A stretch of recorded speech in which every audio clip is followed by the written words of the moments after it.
All right, good afternoon. We're going to go through Micah 2 this evening, so we'll start with a word of prayer. Father, we come before you. We thank you for today. We thank you for the beautiful weather. We thank you for the place that we have here to come together to worship you, to learn about you, and to go out from here and share about you. I ask that you allow tonight's study to help us understand your character better and to help us share your love with others even more. We love you, we bless you, and we give you thanks. Amen. Amen. All right. Hang on, I'm going to take some.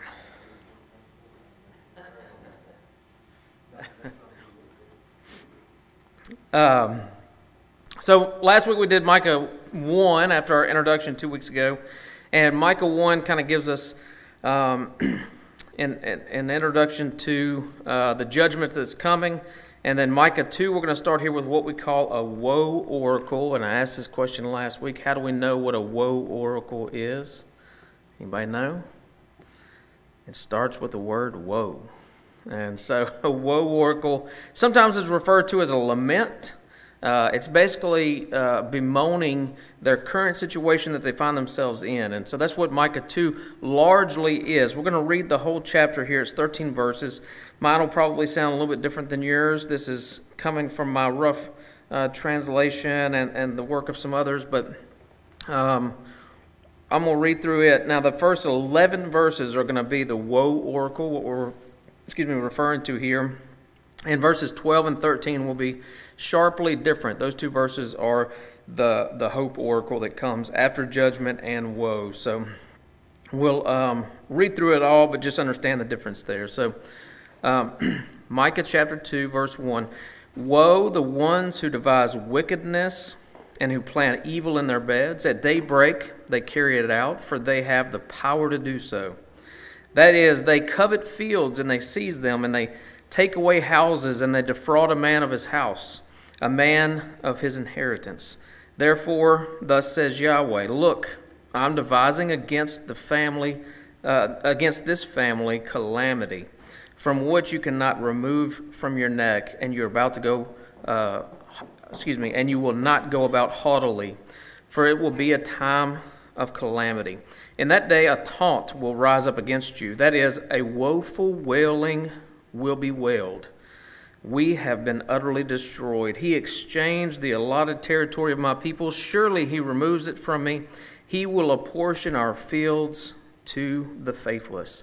Therefore, you will not have anyone casting in lots for your portion in the assembly of Yahweh.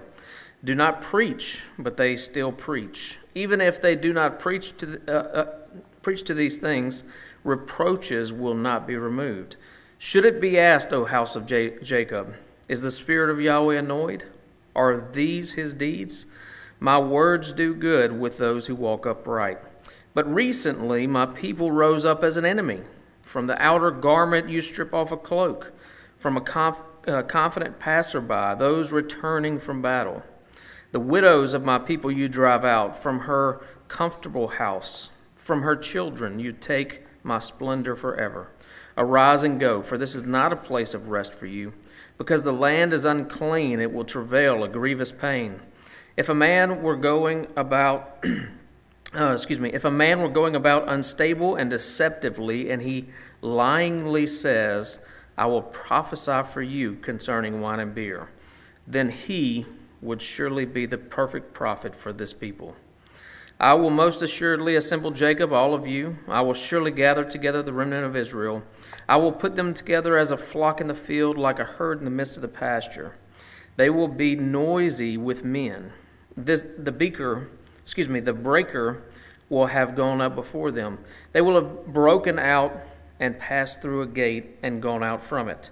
And their king will have crossed over before them, and Yahweh at their head will lead them. So that's chapter 2, and I'm going to give just a couple of introductory notes, and then we'll go through verse by verse like we've been doing. So verses 1 through 11 are what we said were a Woe Oracle. It always displays the current situation that they find themselves in. This is, lament, like I said. It's a declaration of judgment because of their sin. It's basically saying the reason you're in this situation is because of this. It acknowledges their plight, but it also gives the reason for it. And the main point of a Woe Oracle is just that, to discuss the situation that they find themselves. So for us, even in our personal lives, we come to hard times or some trouble, it would be us saying, woe is us. That's a phrase, or woe is he, or woe are we. That's how it's kind of expressed, but it would be us and our struggles and our laments saying, man, it is really tough right now in my life.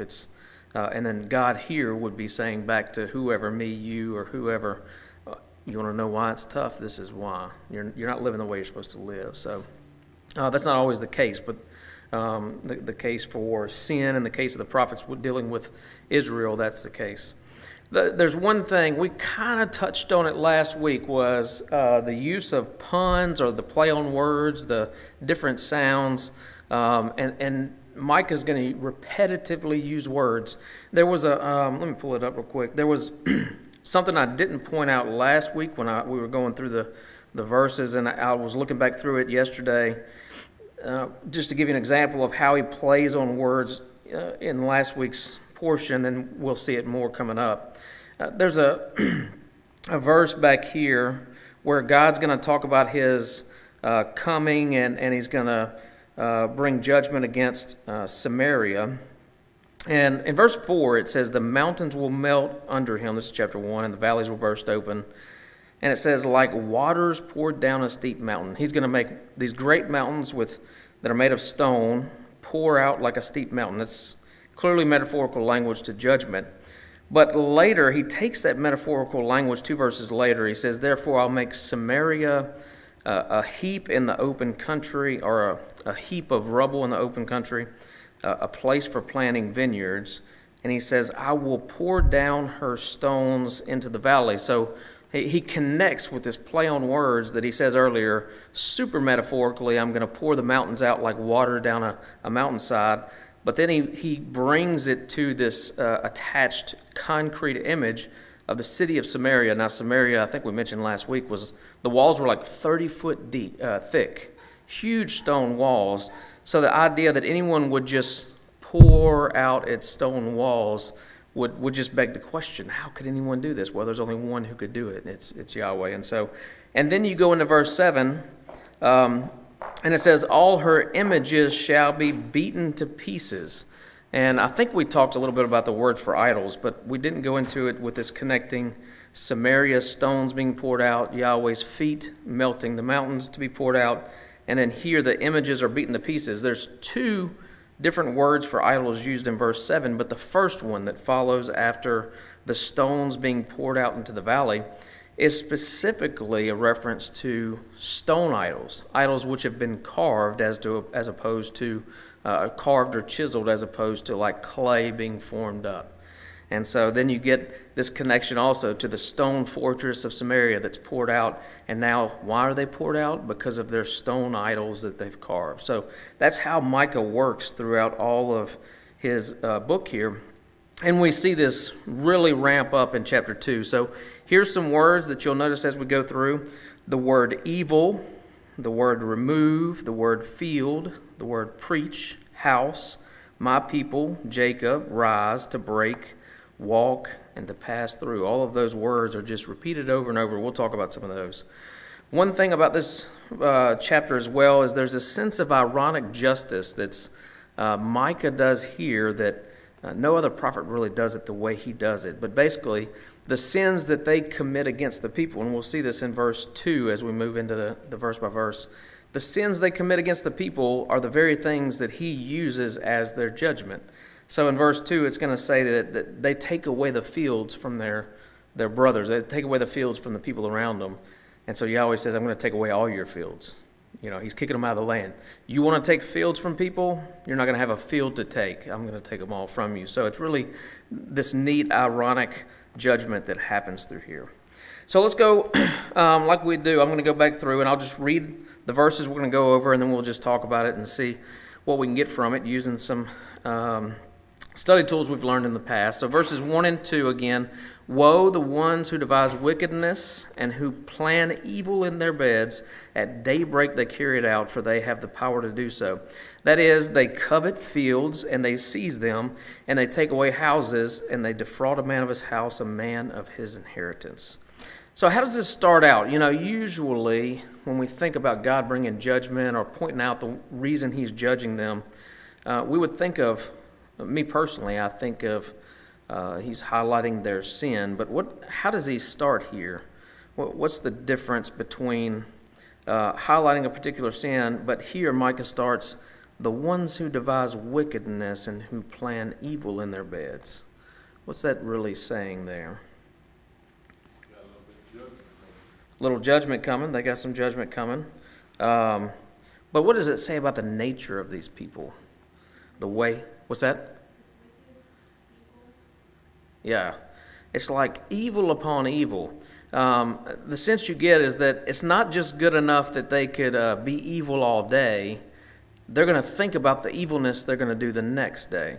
Because really, what effort does it take to just be mean to people, be unrighteous to people, to be harsh to people? You can wake up and just be rude and harsh and take things and defraud people. You can just do that. These people don't just wake up and do that. They go home afterwards and devise and think about how they're going to do it even more tomorrow. So it really speaks to the deepness I have here. His first focus is not on their actions, but on their passions. So they don't just do sinful things. They don't just do bad things or treat bad people bad. They have a passion for doing so, which is like this deep-seated sinfulness.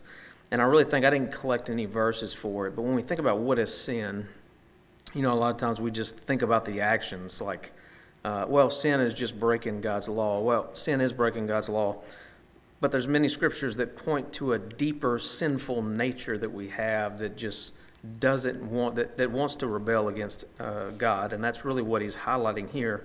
Before he jumps into, here are some things you've done to deserve this, he highlights the underlying factor, which is their heart that's passionate for doing people harm. So it's that's where it starts. Now, just a side note, this word woe is used 50 times in the Hebrew Bible. It's mostly used in Jeremiah and Isaiah. It's only used once in a narrative function, 1 Kings 13:30. And there it's like a funeral, so it's same type of concept. If you remember last week, what was the first words? Anybody remember the first words God said through Micah to the people? Here, Shema.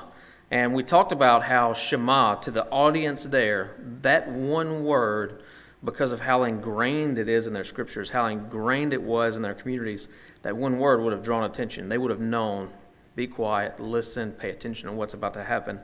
And this concept of woe really takes it to another level, as opposed to, I think we used a courtroom scenario because chapter 1 is kind of a courtroom scene. Instead of like the judge comes in and everybody rise and listen up, this one's like fright. And we read woe, and I can't even duplicate what we should feel, but we should feel fright when we see that word. It's not oh, woe is me, and a pitiful, what's his name on Winnie the Pooh?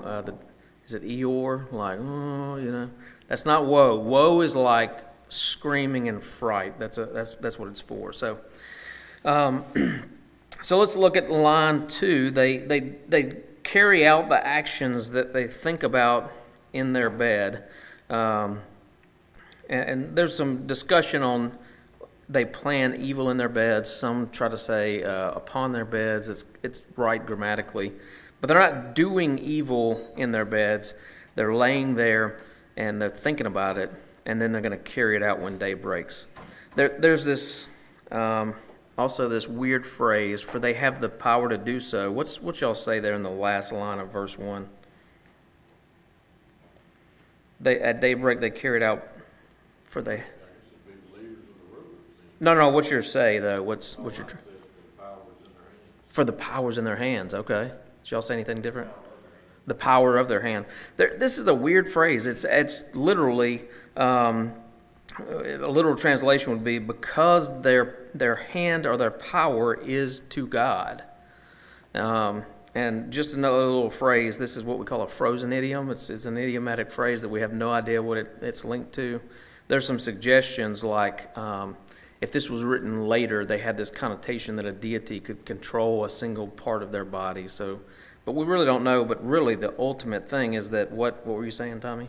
I took it to mean there were some type of leaders that misuse their power or their authority. That's right. Yeah, it basically ultimately points to they asserted power just because they could.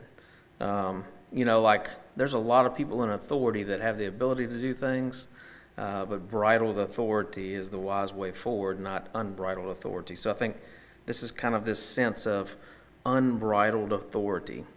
When we look at verse 2, there's a question here that I have. It says, that is, they covet fields and they seize them and they take away houses, and then it shifts.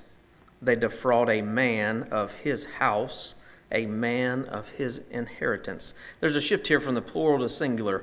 What does that tell you, or what do you think the author, what do you think Micah is trying to suggest here with this shift from plural to singular? If anything at all. Make it personal. That's exactly what I would say. We have a sense to think, even in the military, we think like mass punishment for like basic training, stuff like that.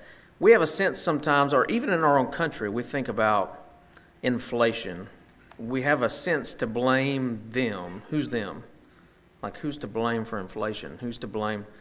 No, actually, every individual in this nation has contributed some way to what's going on, whether it was through elected officials, whether it was through our acts of business. And so I think it is this move to a personal aspect for Micah. He's saying it's not this faceless crowd of people that that we're talking about. You didn't just do bad things to them. No, you did. Every one of you did a bad thing to that man, to that house, to that, you've all contributed to the sin. So I think that's what's interested there. What do we think of? Anything come to mind when we read any of these words in this verse 2? Anything like, and what I'm asking here is, I should give you a little more direction that's really open-ended. What I'm asking is, we know that Micah, his whole point is he's bringing them in this section and in the two big sections that come later. He's bringing them in a courtroom appearance. He's bringing them before the witnesses, and he's accusing them of sin. And he does so by using their covenant. It's specifically their covenant that's established or talked about in Deuteronomy. In Deuteronomy. So, we'll see that throughout, especially this chapter. But any words from the Torah or words from anywhere in that sense that Micah's calling on here to accuse them. What about the word covet? Covet. What do we think of when we think someone coveted something? Being what now? Covet. C-O-V-E-T. Yeah, to desire. But what passage comes to your mind when you hear the word covet? Don't covet your neighbor's wife, your neighbor's house. And he's specifically bringing up, in my opinion, because he's really, Micah hones in on Deuteronomy and Deuteronomy's representation. When Deuteronomy talks about the Ten Commandments, the verbiage is a little different. But Deuteronomy 5:21 says, do not covet your neighbor's wife or desire your neighbor's house, his field, his male or female servants, his ox or donkey, or anything that belongs to your neighbor. And so what is Micah doing right here? When he says, the first thing, after it talks about their sinful nature, the first tangible thing that he accuses them of is something that can be linked directly to the Ten Commandments. That's directly to, and it says specifically that they coveted their fields, something that's mentioned there. And later on, we're going to see issues with women and children and houses. But this is a direct reference. He's using language that they would have known and understood from Deuteronomy to say, you want to know why you're in this situation? Here's just one example. You coveted your neighbor's house. That's not just some obscure random instruction in the Torah that says, you let your ox gore two people and you didn't kill him after the first. It's pretty obscure for most, even them at that time. No, he used one of the 10 that were spoken by Yahweh himself. What about the nature of this. Is there any violence? Do you see any violence in this verse? You call oppression violence, yeah? Ah, okay. How can we oppress? And I think this is important to I think Micah here specifically uses his language to not be hinting at violence, because how can we do these things in this verse without violence? How can we covet a field and take it from someone? He sees it, that's by force. By force. Well, and seize just means to take it, really, so it's kind of open-ended. But if you seize a field and a house, how does that, I would just say what I'm trying to get to is how does that happen today? I think a lot of times we defraud people, not us, and we're talking about mostly here, he's referring to people in high places that have the power to do so. People get defrauded of their property all the time through taxation. You hear a lot of stories, and so, or from people who literally defraud people out of their goods, their houses. So it doesn't have to be force, and I think that's important to understand that this wickedness, if they wanted to use violence, they would just go and take it. But they sit up at night and think of ways, how can I, what's that? Move property lines, yeah. Oh, well, that's actually important. We'll get to that actually, because before we get there, what is one thing that's unique to Israel concerning property that has to do with like the cycles of years? You buy it, you have to return it in the 7th year. In the Jubilee. So if I buy property from Tommy, I can keep that property. It can be handed down from my family, but in the Jubilee, after 50 years, no matter where anybody's at, that a land has to go back to Tommy. If Tommy's not alive, it goes back to his family. And so what about what you're saying, drawing lines differently for property? What if I just refuse to give the land back? What if my family's bought up all of Tommy's family's land and they have no power to say, the Nappiers have become so strong, the Kuntzes need their land back and they won't give it. But I'm politically powerful and I can just say, not giving it back. Out of luck. It's kind of what happens today. What if the government wants to build a big highway right through your property? Well, they're going to pay you for it, but maybe you don't want to get money for it. Maybe you love your land. There's ways that this happens. So these people are sitting up at night trying to figure out ways to defraud people of these things. They're trying to take people's houses, take their money and stuff like that. Let's see, what else in verse 2? What about inheritance? Does that drum up any thoughts of verses prior to Micah? And his house, his land, his fields Would be his inheritance. his kids' inheritance, possibly. Yeah, what did God, I think to that point, God promises his people when he takes them out, and again, we're going back to Deuteronomy, this one's 26:1, when you enter the land that the Lord your God is giving you as an inheritance. So what does it mean that he specifically brings up that word? Because he could just say, well, he took his land and his house. He says he took his inheritance, and I think it's pointing to the Jubilee and possibly them not giving back land in the Jubilee. But what's happening here is they're robbing people of the blessing that God gave them. The land's not theirs to take. That was the whole point of Israel, is God said, I'm going to take you to this property. This is my land, but I'm going to give it to you as an inheritance. And if things happen and you have to sell some land back and forth, you're not in control of this land. It's mine ultimately. Every 7 years, you're going to let whoever wants to take of your field, they can take of it. And every 50 years, you're going to give it back to the place where, draw those boundaries back where they belong. You're going to give that land back to them. So here you have these people that are supposed to be blessed people, living in the land, enjoying freedom, but they've chosen to take what God blessed others with and take it for themselves. I think there's a little bit of irony there. Anything on the first 2 verses? Man, I went through that a lot slower than I thought. We'll go to the 3 through 5. So, therefore, thus said Yahweh. So now Yahweh is speaking here. Micah was speaking before. Look, I'm devising against this family calamity, from which you cannot remove from your neck, and you will not go about haughtily, for it will be a time of calamity. In that day, a taunt will rise up against you. That is, a woeful wailing will be wailed. We have been utterly destroyed. He exchanged the allotted territory of my people. Surely he removes it from me. He will apportion our fields to the faithless. Therefore you will not have anyone casting lots for your portion in the assembly of Yahweh. So here we see that language of giving back to them what they've given. So where do we see that in the first verse or the second line? Therefore, thus says Yahweh, look, I'm devising against the family calamity. What do we recognize in that first statement? Those who, what were the people doing in their bed? Devising plans on how to do evil. And then here God says, look, he draws attention and he says, I want you to pay attention to the plan I'm devising. And so it's this really unique thing for Micah against the prophets where he's saying, you want to devise against others, I'm going to devise against you. And what's at the end of that? It says, mine says, against this family calamity. What does some of y'all's translations say?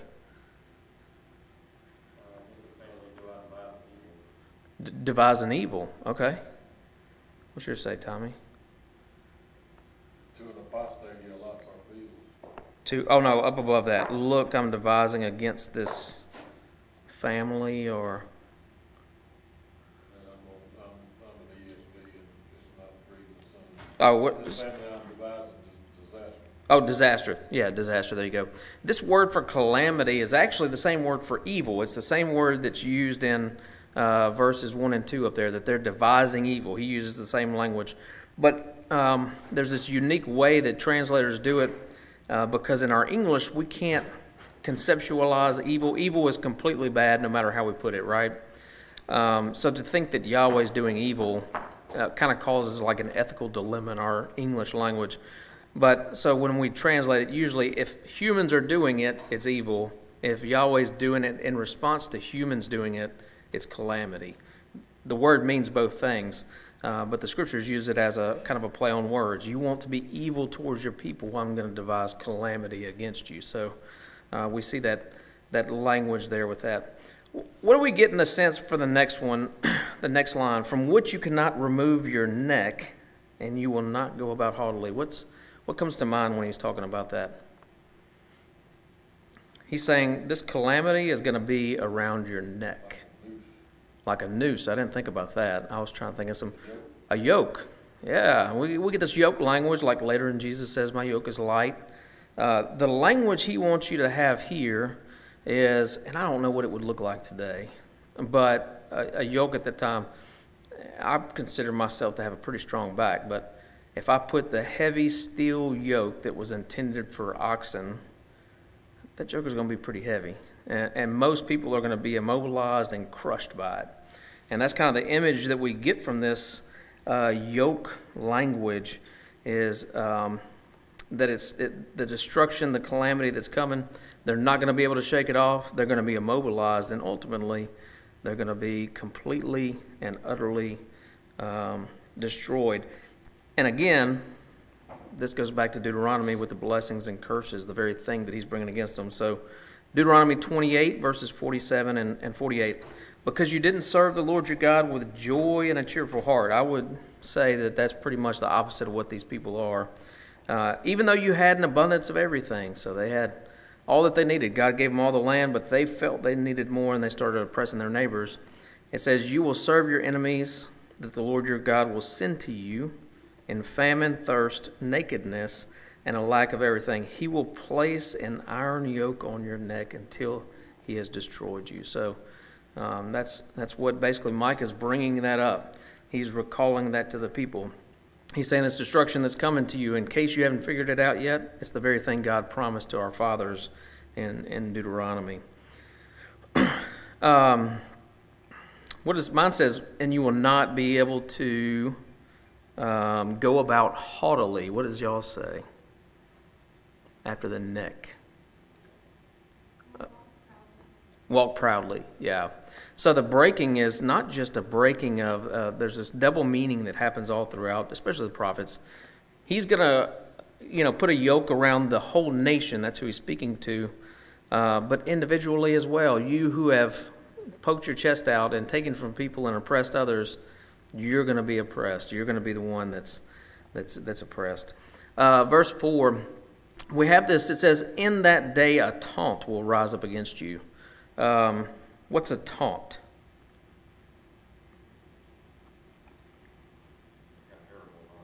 Parable. Oh, it says a parable will rise up against you. I put the word taunt. It is used as a parable. It's used as a proverb. It's used for a song sometimes.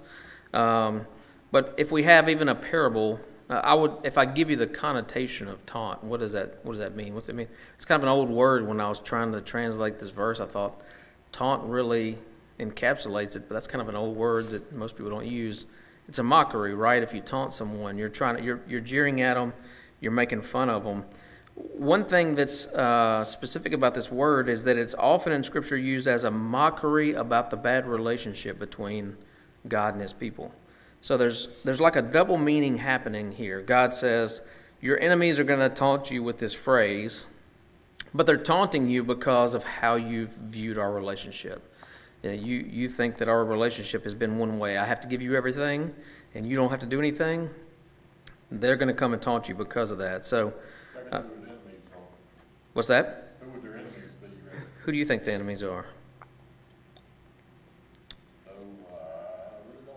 So here's the scenario. So God has a nation of people that He brought.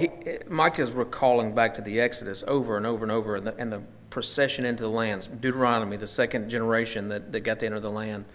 So here's a nation that was brought out of Egypt that God delivered from Pharaoh, the mightiest nation at the time.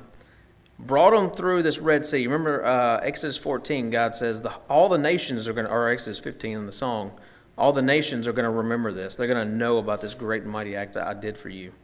And then He brings them, and after 40 years, they finally enter the land. And they were known. I mean, think of Rahab. I mean, they knew who they were. You're the people that Yahweh, the great God, saved. And then now He's telling them destruction is going to come your way. So the other nations are going to be laughing at God's people being comforted. That's it. The other nations are going to say, and we see this in the taunt. Now, before we get to the taunt, again, this is going back to Deuteronomy 28:37. It specifically says, as a judgment for their disobedience, you will become an object of horror, scorn, and ridicule among the people. All the peoples where the Lord will drive you to. So that tells you who the object of their scorn is. So for the people of Micah's time, who would that be? He's speaking to both the Israelites and the Judeans. So I would say the Assyrians and the Babylons are going to laugh at him. The word for mine out of the CSB in Deuteronomy 28 for scorn is the same word, taunt. But let's look at it because there's some confusion in this verse on how it's translated. So I put it as, in that day a taunt will rise up against you. So these people are going to come against you. That is a woeful wailing will be wailed. It's like this, we should see emotion in that. And some translations will say a taunt will come against you, but then the woeful wailing is the people of Israel. Anybody read that way? Read verse 4. Anyone? In that day shall one take up a parable against you, lament with a doleful lamentation, and say, Okay. Yeah, no, that's good. Yeah, so that one seems to say it. There's just some confusion. Sometimes it'll separate the taunt from the wailing, but the wailing is the taunt, if that makes sense. So what do the nations say? They're mocking them. We've got to remember that and keep it in their discussion. They're mocking them, saying, we have been utterly destroyed. He exchanged the allotted territory of my people. Surely He removes it from me. He will apportion our fields to the faithless. This is their mocking jeers, like, saying this is, I'm trying to think of like a modern day, when kids taunt each other. Like if a kid loses a game and cries, and the kid on the other opponent is like, oh, what a baby, you're going to cry for, That's essentially what's going on here. They're mocking them, and it's basically saying, well, I would just ask, what's it saying for them to taunt? I'll ask that question. They're saying to them, making fun of them, saying, we are utterly ruined. Here it says, He changed my portion of my people, He removes it from me. Yeah. House lady, He allots our fields. Kind of like, man, That's right. And it's basically saying, where's this great God that y'all had that brought you into this land and gave you all this stuff? Where's this God when it says my people? And there's something, we pointed out in chapter 1 how my people refers to the future hope. It's a subtle message of hope where Yahweh says, you're going to be destroyed, my people. Destruction's coming, but you're still my people. Here it's used as a taunt. And they're basically saying, aren't you Yahweh's people? Aren't you the people who brought you? Like, how have you become such a mockery and a destruction? And so we see that here. There's a question on the faithless back here on the taunt. Who are the faithless that the land's given to? And it's already 7:10. We got a ways to go. I'll just cut to the point. There's some options. It could be the apostate. I think yours said apostate. Our land is given to the apostate. But what's an apostate? Someone who's turned away from Yahweh, who already knew him, right? Someone who's fallen away. Some people put rebellious or traitor. Again, those three words point to someone who's turned away from Yahweh. But that makes a little sense in here, the judgment that Yahweh's taken the land from those who are oppressing others and gave it to them. That doesn't make sense. So I put the conqueror, which is an option there, or the faithless. So basically, the ones who should have been faithful to inherit the blessings will have their land given to the faithless. Those who knew who Yahweh was and should have followed him, their land's going to be given to those who have never known him, if that makes sense. That's kind of the mockery that's happened. You who are supposed to be Yahweh's people, like, where is he at? Your land's going to go from you that supposedly Yahweh gave you, it's going to go to those who don't even know who he is. So you kind of have some irony there. Verse 5, what's it mean that no one will cast lots for you? Any question at all? I mean, any thoughts at all on that? No one will be on your side? That's pretty good. What's the act of casting lots do?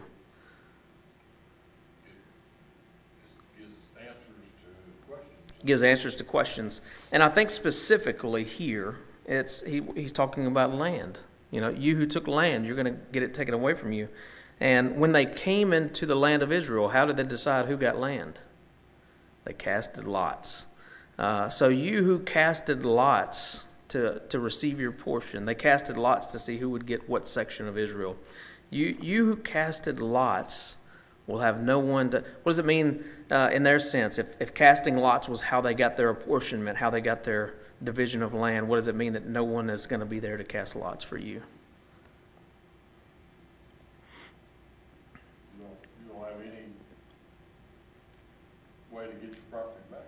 You don't have any inheritance, yeah. So God brings them to the land of Israel and says, I've given this whole land to you as an inheritance. Joshua 18 says, as the men prepared to go, Joshua commanded them to write down a description of the land, saying, go and survey the land, write a description of it, and return to me. I will then cast lots for you here in Shiloh in the presence of the Lord. And it goes on to talk about how that casting of lots is how they got their land. So these people are taking land that's not theirs, that lots weren't cast for them. And so now God's saying, I'm going to take away your land. And this is just a really poetic way, beautiful poetic way, to remind them of how they got their land and to tell them they're not going to have it anymore. Because if how they got their land was through casting lots, and there's no one to cast them, it's this really neat poetic picture of if no one's there to cast your lot, you don't get land. You know, there's not going to be anyone that will be on your side. That's really what it's saying. There's no one that's going to be able to take up for you and give you your stuff back. Again, another reference to the blessing they once received that they took for granted and he's taking away. There's a reference there to the assembly of Yahweh. And this phrase refers to all of Israel when brought together. And so, again, this is just really neat language and how it's being used, because he says, no one will be able to cast your lots in the assembly of Yahweh. So he's bringing a judgment against all of Israel and saying none of all of Israel will cast your lots. It's just this really unique language. It's... none of Israel will have any help from anyone in Israel. It's kind of a weird thing it's almost a paradox in your head. All of you are going to be judged, and none of you are going to be able to help each other. You know, it's... Oh, that's a really good thing. I'm writing that down. I didn't even think of that. They're all powerless. They have no power to help. That's good. Hang on, I got to write that note. So as we go on to verse 6 through 9, I have this titled, The Enemies of Yahweh. So this is a continuation of the verses 3 through 5. It's like he says, woe are those who do all this calamity. Here's your sin. Here's your judgment.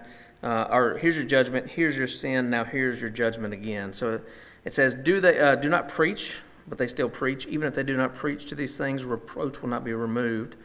Should it be asked, O house of Jacob, is the spirit of Yahweh annoyed? Are these his deeds? My words are good with those who walk upright. But recently my people rose up as an enemy. From the outer garment you stripped off a cloak. From a confident passerby, those returning from battle, the widows of my people you drive out. From the comfortable house, from her children, you take my splendor forever. So there's a question of what are these things that are being preached. There's some weird things that have to be deciphered by in verse 6 by different translation. And the question is, who's speaking and who's responding? And I give a sample of different suggestions here. So the NASB says, do not speak, in quotations, so they speak out. But if they do not speak out concerning these things, reproaches will not be turned back.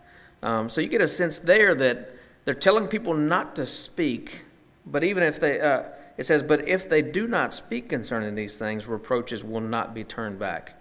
That gives you the idea that if they do speak these things, then reproaches could be turned back, all right?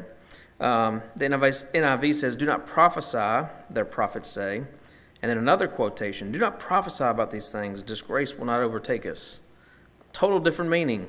Do not prophesy about these things because disgrace will not overtake us. That's the NIV looks at this verse and says the prophets are saying nothing bad's going to come. And we actually have some connection to that in another prophet, Jeremiah. There's the prophet who comes against Jeremiah and says, man, it's not going to be 70 years, just 2 years. Don't worry about nothing. 2 years from now, you'll be back in your land. Same idea. That's how the NIV. KJV says, prophesy ye not, say they to them that prophesy, they shall not prophesy to them, that they shall not take shame. So that's an instruction to prophets not to prophesy. Don't take. You're not going to be shamed. So there's a few examples. I put it, this is how I translate it, and there's some people that agree, that the quotations here, do not preach. These are the enemies of Micah that are speaking out against him. Don't preach. But he still preaches. So why would they tell him not to preach? Why would they not want to hear what Micah's saying? Because it's hard. They can't handle the truth. You can't handle the truth. I think that's really what's going on here. They don't want to hear the truth of that. My thing here. They don't want to hear the truth of Micah's words. And verse 2 is going to kind of clean it up a little bit. But even if Micah is quiet, it says there, even if he doesn't speak, even if he doesn't preach to these things, reproaches will not be removed. So what's that saying?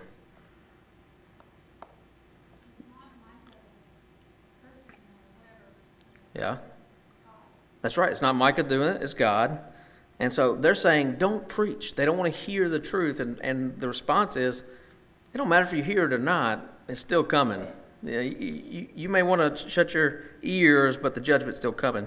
So verse 7, it says, should it be asked, O house of Jacob? So again, there's some difficulties here in translating the verses, but I'll tell you how I've done it. So verse 7, the first line, should it be asked, O house of Jacob? So this is a question to Micah's audience. Micah's asking, should we ask these questions, house of Jacob?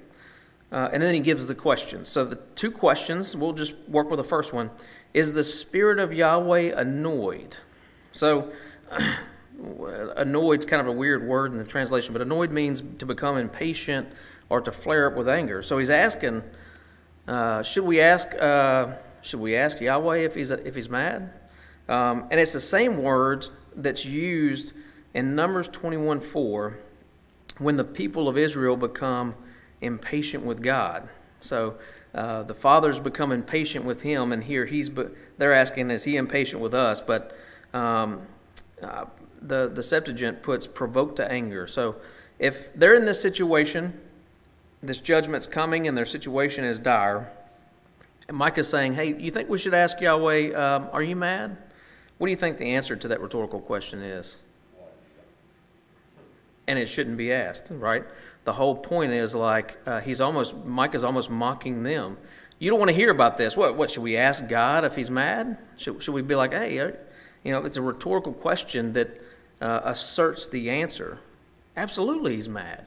What are you talking about? And so then what's the next question? Are these his deeds? Again, another rhetorical question. What's the intended answer? These are the deeds of Yahweh. Absolutely. And so he's kind of saying, and this speaks to their character that Micah's pointing out. You're so far away in your wickedness and evil schemes that I shouldn't even have to come and tell you this. I shouldn't even be having to prophesy. You should see the things that are coming as people of Israel, and you should know the character of God, and you should understand that this is him acting, and he's not happy, right? That's really what these rhetorical questions are here. And then you have these last two lines here in verse 7 that justify the answer or the intended answer. Is he mad? Absolutely. Are these his deeds? Yes, they are. But then it justifies by saying, my words do good. The upright will receive good. What does that mean? What's he telling them? He's kind of mocked them with these rhetorical questions, and then he follows up with saying, my words do good, the upright will receive good. I think that's how I put it. Let me see. Yeah, my words do good with those who walk upright. I'm sorry. My words do good with those who walk upright.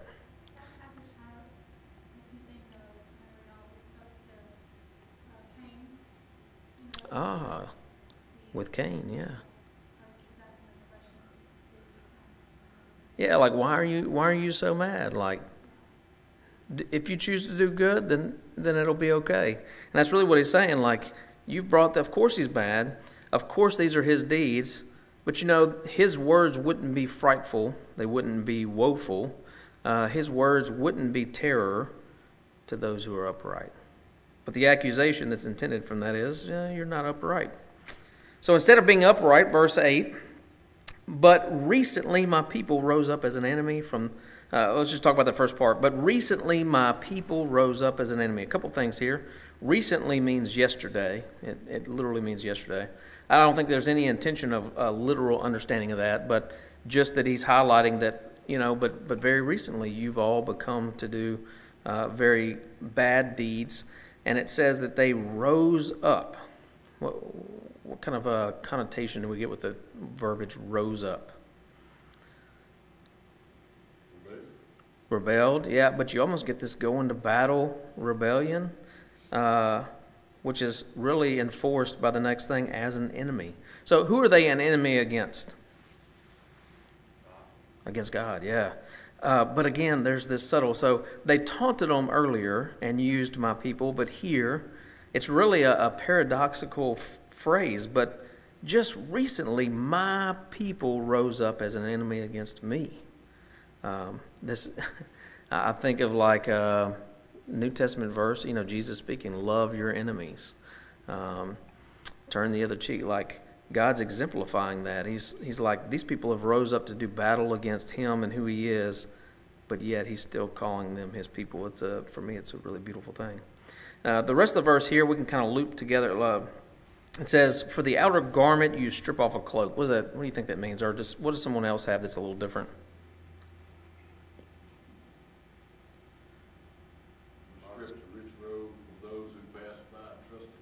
You strip the rich robe, yep. Anything a little different? Same as mine, yeah. Yeah, I think I kind of got bogged down in what's mine. From the outer garment, you strip off a cloak. Really, it's just trying to tell us that, you again, it's more taking. You take their land, you've taken their house, you've taken their field, now you're even taking their cloak. And I tried to link this back to Exodus 22:26. There's a place where it says, if a man needs to borrow money, he uses his cloak as collateral, give it back to him by the end of the day so it doesn't go cold.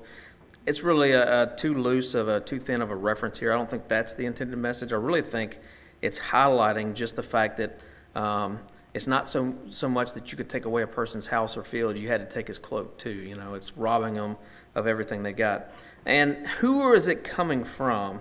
It's coming from the confident passerby and the one returning to battle. We have this Hebrew parallelism that we've talked about before.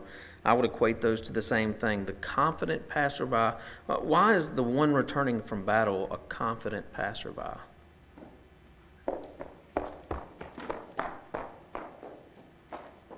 Maybe because he went to battle and lived. He's coming back home. He's feeling good. I'm no longer in war. I have peace. I'm going back home to my family. I'm alive. Some of my brothers may not be.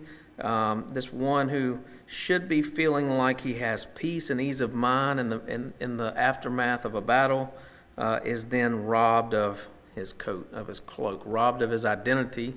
This outer cloak was part of who they were. Robbed of everything is really kind of the essence of that. So you get this sense of like these soldiers returning from battle, especially back then. Today we have like, you don't have to be warriors to be strong and mighty. You got people that, you know, bodybuilders or whatever. But back then, these were your strong, these were your hardened men coming back from battle.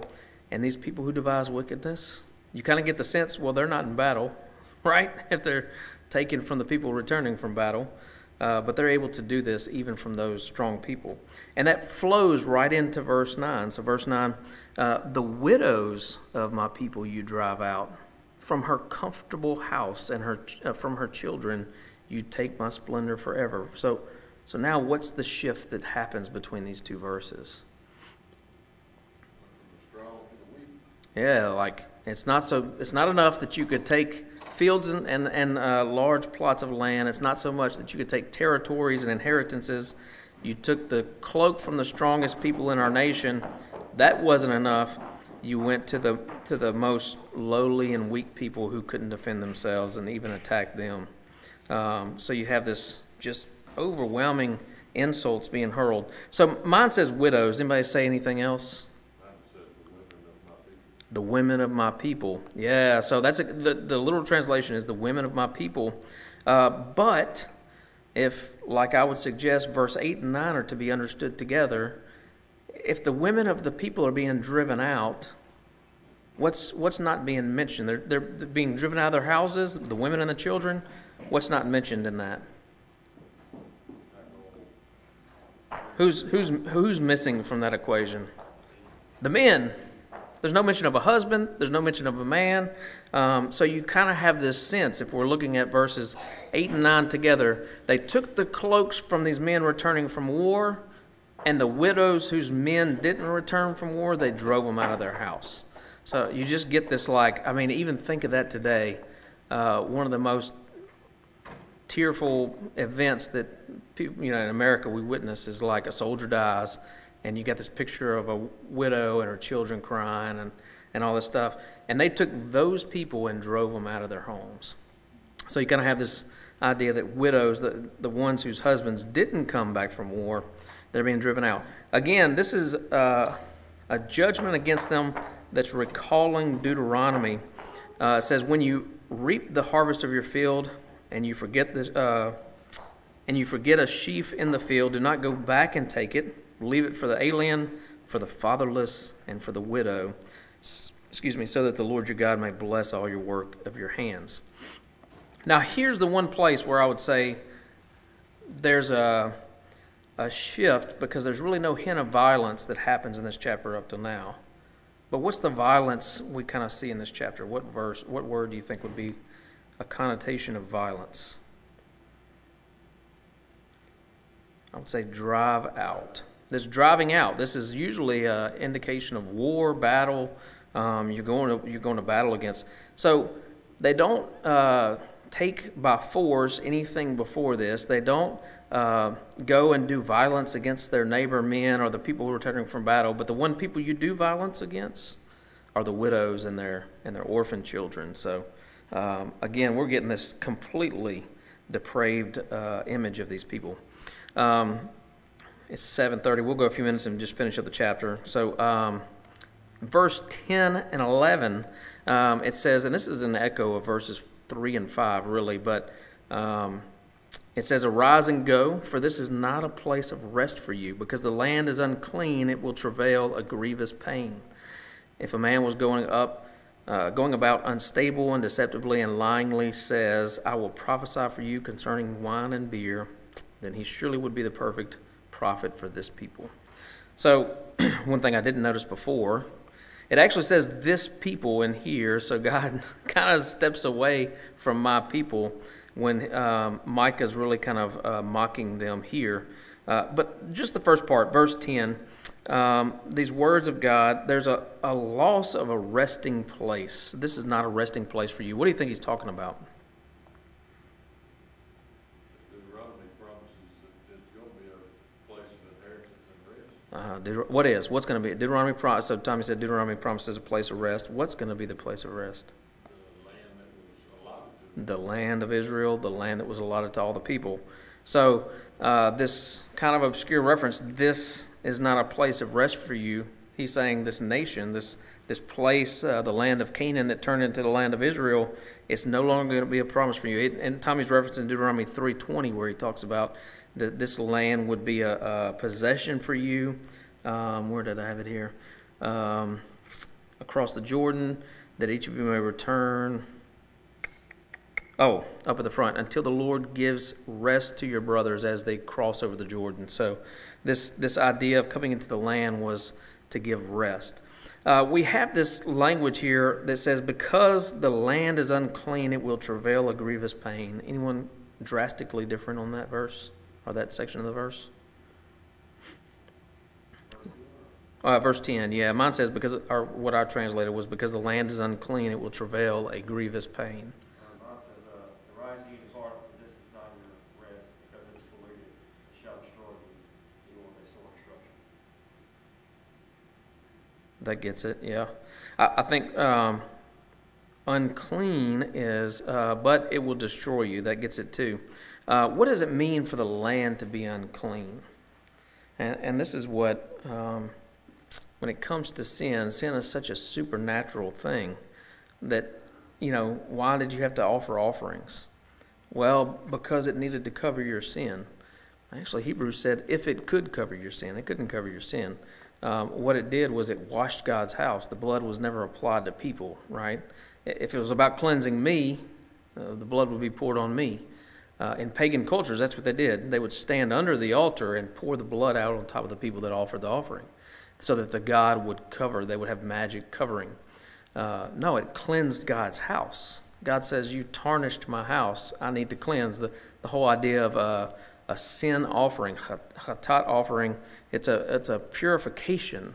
I don't like the word sin offering. It's a purification offering. It's cleansing. This is why a woman who gives birth, she's not sinned. She's actually obeyed God. She's now unclean. Well, why does she need to give a sin offering? She didn't sin. Sin's a bad translation. It's a purification offering. She's just offering back to God because of the life that he's given her to help cleanse the temple that her and the people around her have done to tarnish it. This is the same language that's given to the land here in many other places. Your sin corrupts the soul. Remember, God brought the earth to testify against, Micah said, earth, O earth and everything that is in it, from chapter 1, come and testify against. One way that connects is that when they had drought, it was because of their sin. The earth witnessed their sin and said, I'm not going to allow you to bear produce from the land of Israel. That's kind of how they thought of it there. But here it says there's this grievous pain, and so this is really connected to birth pains, labor pains. And so you get this idea, I should have looked at the verses, where God talks about birthing Israel out of Egypt, and they end up going to the land. He birthed a nation. You get this birth concept with the blessing of him bringing them out of Egypt. But here the land is going to labor birth pangs and spew them out of the land. It's a reversal of the covenant promise to be fruitful and multiply, to take from the land. you have this labor pains that is connected to the land spewing them out. And then last on verse 11, I need to get through and wrap this up, but verse 11, this is really a sarcastic condemnation against the people here. Yahweh says this against their attitude towards Yahweh. Basically, the ones who didn't want to hear, that were telling Micah to be quiet, he says, you know what kind of people you want to hear? You would listen to a prophet who would come and say, for beer and wine. And there's a play on words that happens in here that's really neat. When they don't hear the coming judgment, they want to hear. They don't want to hear, that they've treated people harshly. They don't want to hear the word of God coming to them. But this man who is, mine says, unstable. The word there is actually ruach. What's ruach mean? The wind, the spirit.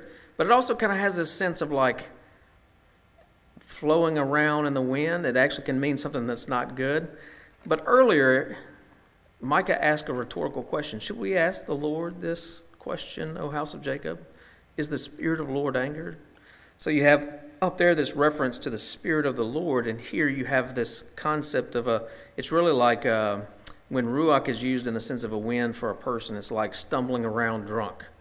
It's like here comes a drunk prophet who, and mine says, deceitfully he lyingly says. He lives a lifestyle of lies. All he doesn't know how to tell the truth. So here comes this drunk prophet who can't tell the truth, and he tells you for beer and wine, and that's what you would believe. In your calamity, you would accept a drunk, lying prophet that would come and prophesy about beer and wine. There's an indication here in what he would prophesy. He's saying that it could mean he's prophesying for beer and wine, like his wages are paid in beer and wine, or that he's prophesying that beer and wine's coming their way. There's no real, you just kind of have to pick and choose, but both of them are really not good at all, right? They're both, you get the concept. Here's a drunk prophet. That's the one you would accept.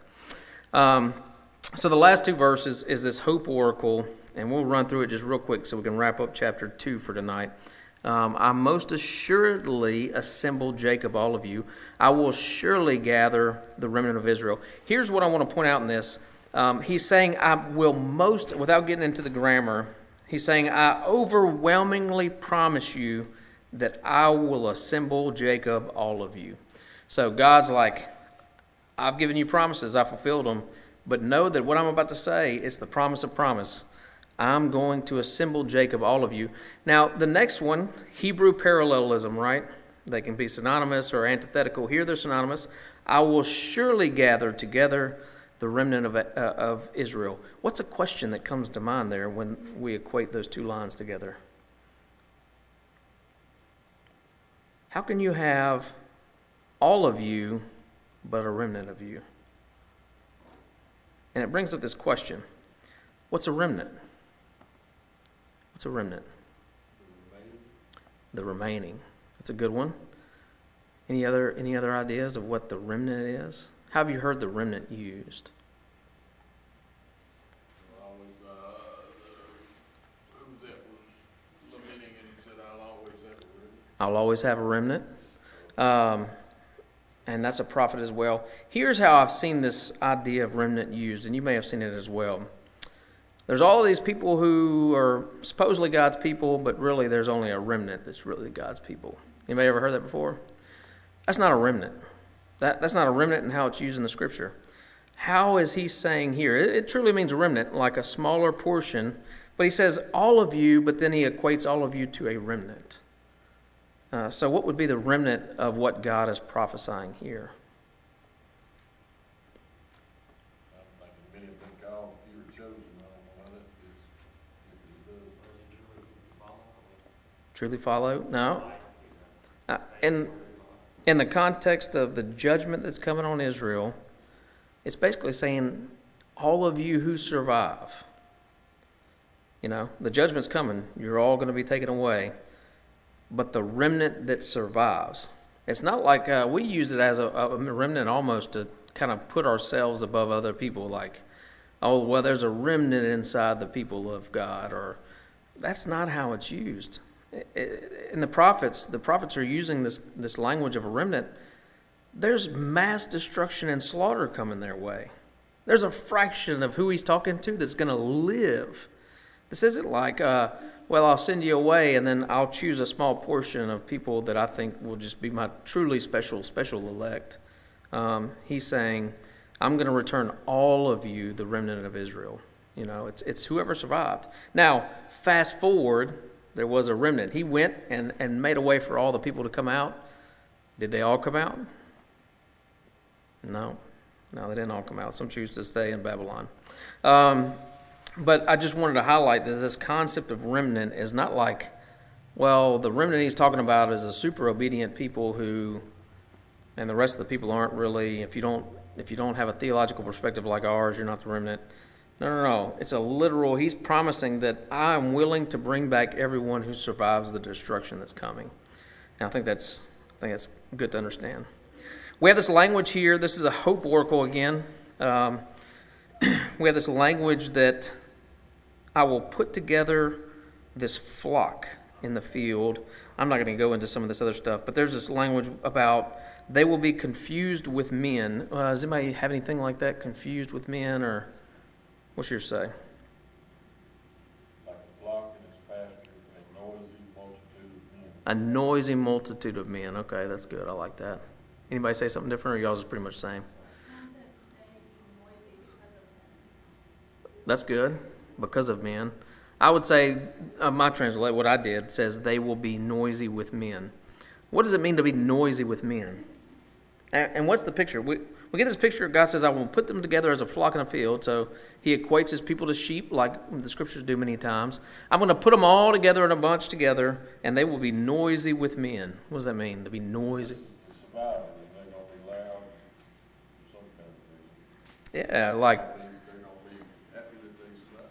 I think that's it. You get this concept of like, if you put a bunch of sheep together, what are they going to do? Yeah, they're going to bleat. But he gives this language, noisy with men, that signifies several things in the background here. It's going to, it means comfort, right? I'm trying to think of how cows at night will bleat for danger. They're usually quiet at night, but during the day, sheep or goats really aren't going to, when they see their comfort, their shepherd, when they feel comfortable, they're going to talk a lot. So you get this sense of comfort and security, but you also get this sense of, if they're noisy and boisterous, are one or two people boisterous? I guess it can be. But you really get this context of a great number.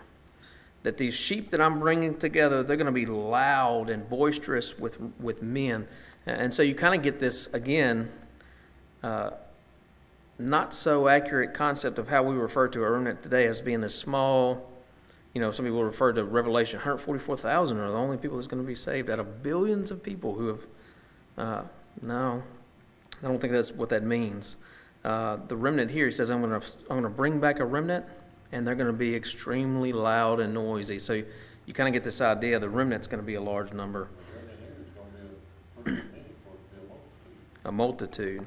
Oh, yours says multitude. Oh, yeah, that's good. Yeah, a multitude. And then we have this last verse here, and we get this shepherd king, and it's a little confusing. Some people you have a tendency to think that now he's gathered these sheep together and they're going to break out. I think that's kind of, people struggle with how to deal with these. I don't think they have to be the same. You know, a lot of times it'll give an image of one thing and an image of another. I do think it goes together. I think God sees his flock. He brings them into the pasture. They break out. What are they going to break out of? What's their gate? Well, they're going to break out. They're breaking free. What are they break? What's God going to break them free from? The ones who hold them captive. So think of this in the place of judgment. Everything before this in this chapter. There's judgment coming. There's calamity coming. The Babylonians, the Assyrians are coming for all of Israel. But just know, I will bring a remnant back. I will assemble my people, and we will break out of that gate. And it says, and they will go out from it. Their king will have crossed over before them, and Yahweh will be at their head leading them. So who's the king?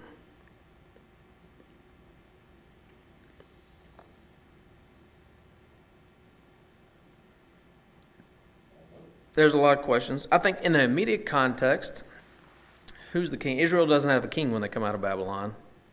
One would say Cyrus, because Cyrus was the foreign king who paved the way for them to come out of Babylon. I think that's possible. But I really think Micah is an underappreciated prophecy that's full of messianic prophecies. And I truly see this as the shepherd king. One reason why is there's a doublet of Hebrew poetry here, synonymous. The king is Yahweh.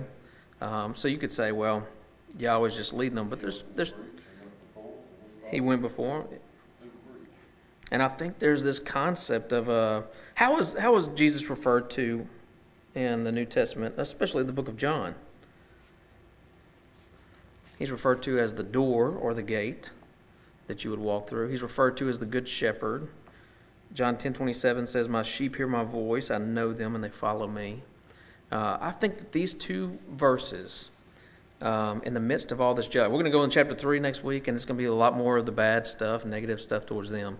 But you have these two verses that just stand out like a shimmering jewel in all this negative stuff. To the point, what's that? There's hope. And to the point that a lot of scholars say, well, these two verses were added later. There's no way it would be in the midst of this.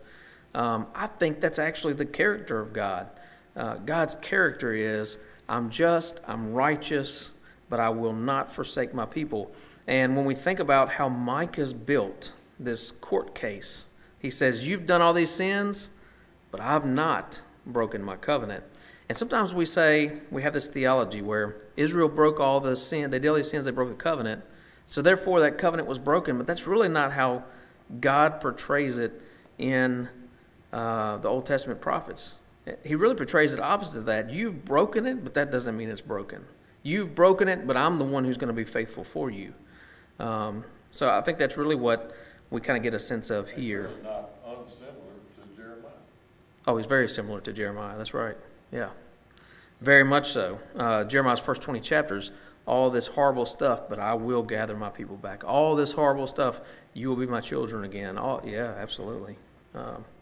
That's good. But I do see this shepherd king, that this is the shepherd king, points to Jesus who, Jesus didn't lead them out of Assyria. He didn't lead them out of Babylon, but he did lead them out of a greater captivity of sin and death. So any last minute comments? I would say, there's some overarching theological things that we could take from this. Micah and Yahweh is here concerned about the root of their sin. A lot of times, I was talking to someone today from another church in another place, and he's struggling with how to address this person who's being harsh and oppressive to people in the church, driving people away and sinful. And I said, she had suggested, I could go to this other church for a little while and maybe things cool down, I'd come back. I said, that's good, but that doesn't fix the problem. And so a lot of times we make decisions, or we'll address sin in a way that gets it to stop. But the person will just pick it up later when nobody's looking, or the person will just pick it up later when they move somewhere else, or we can do that. Here, what I love about Micah that's so unique is he digs to the root. He says, you love evil, you love sin. Anybody could stop doing sin when people are looking, or stop doing sin if they're told to stop.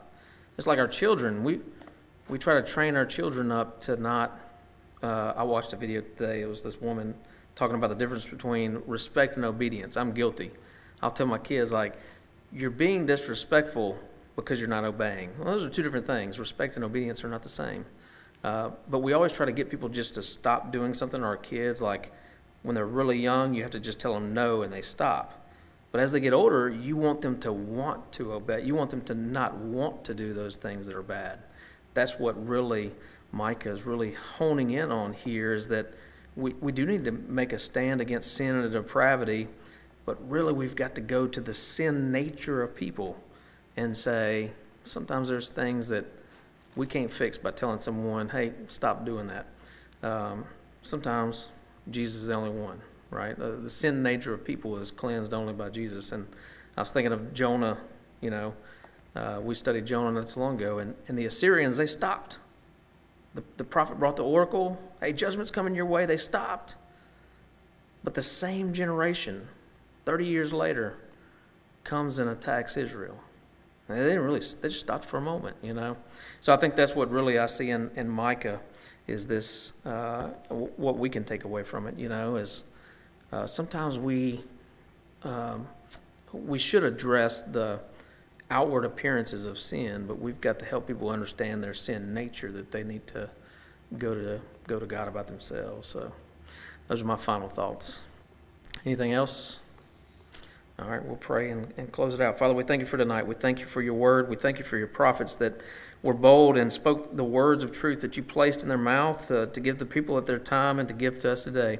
We thank you that we can be encouraged by your grace, your hope, and your mercy that you gave in the midst of destruction for a people of the past.